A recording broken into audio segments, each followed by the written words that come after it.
Welcome back, this is Sandy with Sandy's Organized Chaos, and today we're going to be doing this super easy, spooky cow print with a little bit of a drip at top. As always, I'll make sure to put everything I use today into the description box below so that way you guys can shop those items if you'd like to. If you're new to my channel, don't forget to hit that subscribe button, and let's wake up, prep these tumblers, and slay all day. Let's do this. Starting off with the tumbler blank I'm going to be using today, I'm just going to be using this 15-ounce sublimatable glow-in-the-dark tumbler. And yes, you can use these for glitter tumblers as well. Now, when this one glows in the dark, it is the shade of green, but I do believe they have a red and a blue, and they might have some other colors. I can't really remember, but I will make sure to show you guys that glowing at the end. Now, these ones have a sticker at the bottom. The ones that are metal, I typically don't take off. I'll leave those on, but the ones that are just stickers like this one was, I go ahead and I remove that because I don't like how soft it is, and I'm too afraid that air might get trapped under it, causing a crack on the bottom in the future. So I just go ahead and remove that sticker and wipe off any of that sticky goo with some rubbing alcohol. Then I will go ahead and come through with a sanding block. You don't want to use anything too rough for this. What did I use? 220 is what I used for my grit. And I went ahead and I just came through, and all I did was just kind of sand it until it kind of dulled down that shine just a tad. And then, of course, coming through and wiping it off with just some basic rubbing alcohol and a paper towel. And I know this is a weird area to pick up at, but I accidentally didn't press record, and I pressed record after I was done, so this is what you're seeing in the end.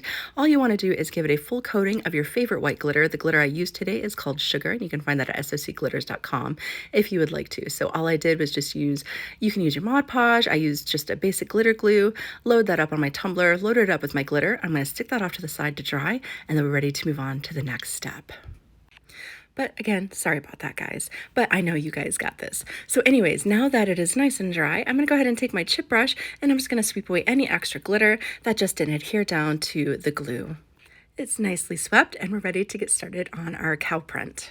Now, besides leopard print, I absolutely love doing cow print. It is so easy to do. Now, I'm going to be using inks to make my cow prints today, but you can obviously use glitter as well. And I have some videos available where I use glitter and glue instead of inks. And you can find those in the description box if you'd like to watch them. So this is my first time thinking outside of the box and using a different color other than how you would normally see cows. But I really, really love how this purple turned out. It's just perfect for Halloween for sure.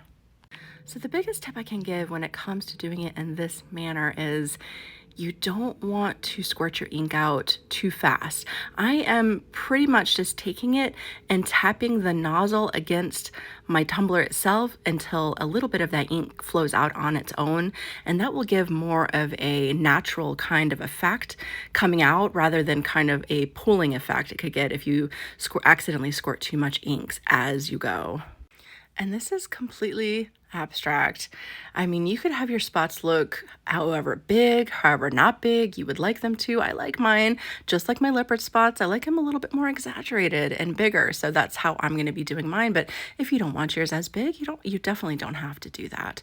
So I tend to try to offset them. So I'll do one at the top, I'll offset another one at the bottom, and just kind of work my way around from there. And again, just have fun, kind of do some little spots in between, because just Google up some cows and see how their prints look on their bodies. They're not perfect. They're kind of splotchy and unique all to themselves, just like this tumbler will be. Now, after I get done doing up my spots here, I am going to go ahead and let this tumbler sit overnight because the inks I'm using are extremely saturated with this color. And also, I find that I go out of my way and I'll buy boutique inks now because I find not only are they nicely saturated with the coloring, but especially like things like purple. I've had issues in the past with purple alcohol inks. I would just buy the brands that you could find at Michael's or Hobby Lobby, and I would just find that the purple would completely disappear after I would apply the epoxy. So now I just kind of go out of my way and just find nice alcohol ink boutiques that sell nice saturated colors. So again, like I said at the beginning, all you want to do is just lightly tap the nozzle of your inks right onto the tumbler itself and just kind of go and get a little flow going for yourself and just fill everything in nice and abstractly. And this is how mine is looking. So now, again, like I said earlier, I'm going to set that off to the side and let those inks sit overnight, but I am still also going to seal it down with spray sealer because I just don't trust it. And you know what? I'm going to show you why I don't trust it here in a second. So again, let it sit overnight, spray sealed it. I spray sealed it really well at the very, very top. Up around the rim, you can see that it's not as covered with my spray sealer. And after the epoxy, there we go, started to cure, my inks did kind of run just a tad. So that's why I always give it a good coating of spray sealer before I add the epoxy, because if you don't, it will still want to disperse that inks underneath this epoxy. But anyways, I went ahead and I applied 20 milliliters of epoxy right over top of my tumbler here. I'm gonna go ahead and place that onto my turner and hit it up really good with my blowtorch, popping any little micro bubbles, and I'm gonna let that cure. So the decal that I am using today, it's nice and cured. See, I'm pointing it out here. Look here, that. Yes, okay, thank you. Anyways, the decal I used, I got right off of Creative Fabrica. I didn't do anything to it. All I did was size it to fit my tumbler itself. I brought it down a little bit past where I would typically do it in the center of my tumbler, just a tad, because we are going to be doing a drip. And I went ahead and I did the offset in a lavender color, and I did the main decal in a white.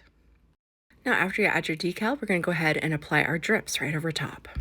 Now I'm just going to be using these Tulip Puffy paints to achieve our drips today. I have this pretty, it's like a lavender color. It looks a little bit darker on screen, but it was a little bit lighter than this. And I have a white as well. And as you can see, I'm going to go ahead and divvy up a bit of each one of these colors right into these two little cups here. I find that it goes onto the tumbler a bit smoother with these wider popsicle sticks rather than squirting it along the top. And if you can see up at the top, see how my inks did kind of disperse under the epoxy just a little bit, but you're not even going to notice after these drips get applied. So I want you to watch. I took a little bit onto one side of my stick, I scraped off the other side, and I'm just going to take it and drag it right along the rim, letting all that puffy paint kind of sit right up along the rim. Then I'm just going to take the white and do the same exact thing, and I'm going to kind of overlap them because I really like the way that looks, how you can kind of melt everything together and kind of blend together. So that's pretty much what I'm going to do on this first round, because I'm going to do two sets of drips here. So one set will be more purple and white as I go around, like it's more of a set color, and then the next set's going to be kind of more blended over top. So I'm just going to go ahead and finish this up. And once I get that finished up, I am going to take my little silicone tool and just kind of do these zigzagging swirly motions in between each color. You don't have to do this. This is optional, you know, because we're going to be adding glitter over top anyways. So, I mean, it's not extremely noticeable, you know. And while it is still wet, we are going to go ahead and get those drips forming. So to get those drips going, you're just going to take it and you're going to very kind of lightly, kind of not lightly, tap it. And you want to tap it until you get the length of the drips you would like. You also want to make sure that it's completely straight up and down, because if it's accidentally off to one side or the other, the drips will want to go off to one side or the other. So here you can actually go ahead and add a little bit more of your puffy paints. There's no right or wrong when it comes to making art. So I added just a little bit more and tapped it just a little bit more. And another great thing about these is you can just, if you don't like how something's looking, just take a rag and a little bit of rubbing alcohol and wipe it right off. So I didn't like how deep that drip was going, so that's all I did right there. And I just came through with my little silicone tool and I popped any extremely large bubbles, but I mean, we're going to be putting glitter over top. So again, while it is still wet, you're going to go ahead and bring your glitter over and you're going to go ahead and get that sprinkled on. Now, before I add my glitter, I did go ahead and try to kind of wipe some of this back up off the rim, just so that way it made it a little bit easier for myself once I went to go clean up those rims at the end. So. And using the same exact glitter color that I used for the base, I am just going to very lightly sprinkle that right over the top of these wet drips. And what I mean by very lightly is I didn't fully saturate them with the glitter. I just kind of gave it more of a shine on the outside. Now, like I said, I did do a double set of drips. Obviously, you guys seen at the beginning there. So I'm going to go ahead and set this set of drips off to the side and let that dry. I let it dry for about, I want to say about 4 hours before I came back and added my second set. And of course, if you wanted to kind of speed up the process, you could use your blow dryer or whatever you want to use and just kind of give it a quick once over with your heat to kind of set that skin on the outside to hurry up the process. And once it was done, I just went ahead and took my chip brush and I swept away any extra glitter that just didn't adhere down to the drips. And just like the first round of drips we did, I'm going to do the same exact thing where I put a little bit of my paints right down into my cups here. I'm going to use my popsicle sticks to scrape off that paint right onto the rim here. But this time, instead of doing it more equal, I did it kind of splotchy. So I did, as you can see here, I did a bunch of purple, and then I came right back through with the white and just kind of pretty much placed it right over the top of the purple. And it gives this really cool tie-dye effect once it's tapped down into the drips. And again, once those were on there, I just gently tapped down, making sure that it was straight up and down so that way they didn't accidentally turn off to one or the other. And then I just kind of inspected it and seen if I needed to add any more of my paints anywhere. I guess I needed it right there. And then just tap, tap, tap. And then again, I came back through with my finger and kind of wiped up along the rim. There we go. Just to kind of help myself out. And then I'm going to set that off to the side and let that dry as well. But the whole point of the second set is you don't want to completely cover that first set of glittery ones. So just a little bit will go a long ways with that second set. Now it is pretty much done, but I really wanted to show you guys how I clean up my rim after this is all said and done before I add the complete 2-second coats of epoxy over top of this, because it's a little bit tougher to make sure that that rim gets a little bit cleaner than normal because of the paints we used. All right, she is ready to have her rim nice and cleaned up. Now, I know some folks likes to use Dremels, but over the years, all I've ever used is just a brand new box cutter blade and my knife here, and I have never had any issues. So just a brand new blade will really do the trick when it comes to doing these rims. So you just want to take a very sharp blade and just go around the rim here. If your blade is not sharp, that paint will just want to peel rather than cut. So you definitely need a very sharp knife. Then after you trim that back really well, you're just going to take your sanding block and you're going to make sure everything is nice and smooth for yourself so that when you add those 2 last coats of epoxy over top, that rim is completely smooth. Now these drips will have a little bit of texture to them, seeing as how we applied them to the tumbler itself, but the main thing I want to focus on is the drip at the very bottom. The very ending point of those drips can sometimes be a little pointy, so you just want to come through and sand down any little points off of those drips as well. Then, of course, you want to come through and wipe off any debris that might be on the tumbler itself. Go ahead and apply your last 2 finishing coats of epoxy, and she is good to go.